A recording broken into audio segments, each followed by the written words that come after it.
Horror stories point में आप सभी का स्वागत है। तो दोस्तों, आप सब कैसे हो?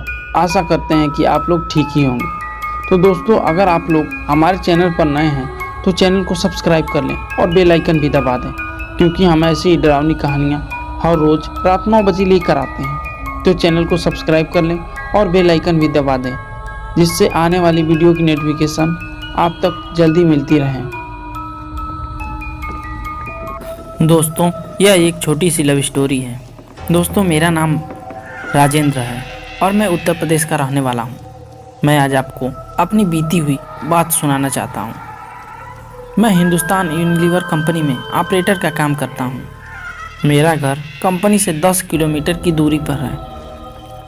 मेरे पास एक बाइक है जिससे मैं अपने घर से कंपनी और कंपनी से घर का सफ़र पूरा करता हूँ। एक दिन ऑफिस से मैं जब जा रहा था तो रास्ते में मुझे कॉलेज जिसमें मैंने ग्रेजुएशन पूरी की थी उसके बाहर एक लड़की दिखाई दी जो मुझे देखकर मुस्कुरा रही थी। मैंने उसे टालते हुए घर की ओर निकल पड़ा। दूसरे दिन वही लड़की फिर मुझे उसी जगह पर दिखाई दी और वह मुस्कुरा रही थी। मैं भी मुस्कुराता हुआ निकल पड़ा। मुझे उसकी प्यारी सी मुस्कान से प्यार हो गया था, लेकिन कभी रुकने की कोशिश नहीं की मैंने। वह लड़की कई दिनों तक मुझे दिखी, लेकिन एक दिन वह अचानक गायब हो गई। मैं बेचैन हो गया। मैं तो उसके बारे में कुछ जानता भी नहीं था और मैं मन ही मन परेशान होने लगा। मैं उसके बारे में कुछ भी नहीं जानता था और न ही कभी उससे बात करने की कोशिश भी की थी। मैं कंपनी से जल्दी निकलकर उसका इंतज़ार भी करता था, लेकिन वह मुझे कभी नहीं दिखाई दी। एक दिन मेरे मोबाइल पर किसी अनजाने नंबर से फ़ोन आया। मैंने जब फ़ोन उठाया तो एक लड़की बोली। उसने मेरा नाम पूछा और वह मुझसे बात करने लगी और बताया कि मैं वही लड़की हूँ जिसे तुम रोज़ बाइक से गुजरते हुए देखा करते थे। मैं आश्चर्य में पड़ गया कि उसके पास मेरा नंबर कहाँ से गया और यह लड़की मुझसे बात क्यों कर रही है। लेकिन उसकी मीठी बातों में मैं इतना खो गया कि यह सब बातें भूल गया।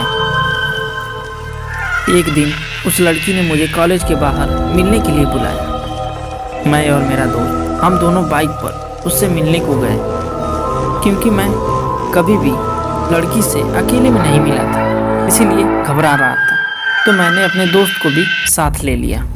जैसे ही मैं और मेरा दोस्त कॉलेज पहुँचे तो वहाँ वह लड़की नहीं थी। हम दोनों ने उसे खोजने की बहुत कोशिश की, लेकिन वह लड़की कॉलेज में कहीं नहीं दिखाई दी।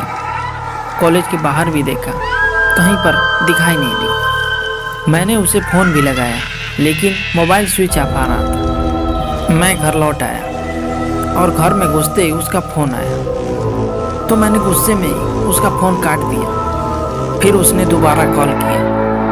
मैंने फ़ोन उठाकर गुस्से में कहा कि हम वहाँ पर आपका इंतज़ार कर रहे थे, आप आई क्यों नहीं? तो उसने कहा कि तुम अपने दोस्त को क्यों साथ लेकर आए थे? मुझे तुमसे सिर्फ अकेले में मिलना है।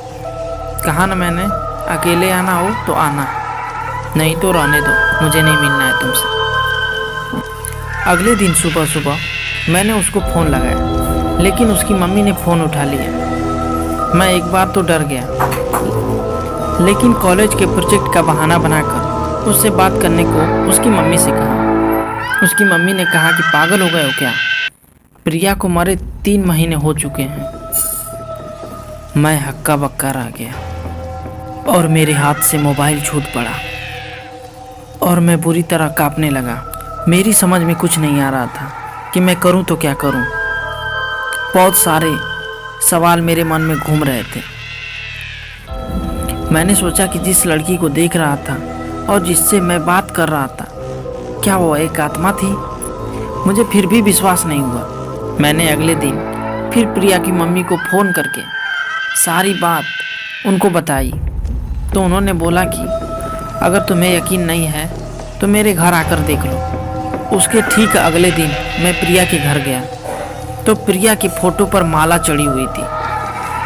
उसकी माँ यह घटना सुनकर भावुक हो गई, लेकिन उस दिन से मैंने अपनी वो सिम निकाल कर फेंक दी और नए नंबर ले लिए और उसके बाद फिर कभी फ़ोन नहीं आया। लेकिन आज भी मैं अनजान नंबर से अक्सर सहम जाता हूँ। मैंने यह बात अपने दोस्तों को भी बताई तो दोस्तों ने बताया कि यह वही लड़की है जो तुझे बचपन से ही चाहती थी और तुझसे बहुत प्यार करती थी, लेकिन उसने हमें यह बताने से मना किया था, इसलिए हमने तुम्हें नहीं बताया। वह तुम्हें बहुत दिन से प्यार करती थी लेकिन कभी कह नहीं पाई। शायद यही वजह है कि वह मरने के बाद भी तुमसे मिलना चाहती थी।